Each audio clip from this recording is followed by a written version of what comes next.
પીનાજી trust સંચાલિત high school તેમજ પ્રાથમિક શાળાનું આજરોજ નવરાત્રિ ઉત્સવ રાખવામાં આવ્યું છે. રાસ ગરબા ઉજવવામાં આવે છે. માતાજીની આરાધના કરવામાં આવી અને ત્યારબાદ 2 રાઉન્ડ રમવામાં આવે છે. એક કોમ્પિટિશન રાઉન્ડ છે કે જેમાં બેસ્ટ ખેલૈયા અને બેસ્ટ ડ્રેસીસવાળા વિદ્યાર્થીઓને ઇનામ આપવામાં આવશે. ત્યારે બીજો જનરલ રાઉન્ડ આપવામાં આવે છે.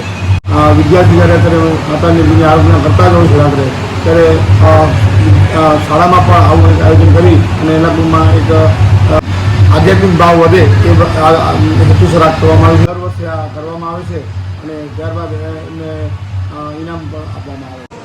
નમસ્તે, બધાને નવરાત્રિની શુભકામના. અમે દર વર્ષે અમારા પ્રાથમિક શાળાના બાળકો માટે નવરાત્રિના ગરબાનું આયોજન કરીએ છીએ. બાળકો હોસ્ટેલ ભાગ લે છે, સરસ ટ્રેડિશનલ આપણા પારંપરિક વસ્ત્રો પહેરે છે અને ખૂબ જ ઉત્સાહથી ભાગ લે છે. એમને અમે નંબર પણ આપીએ છીએ.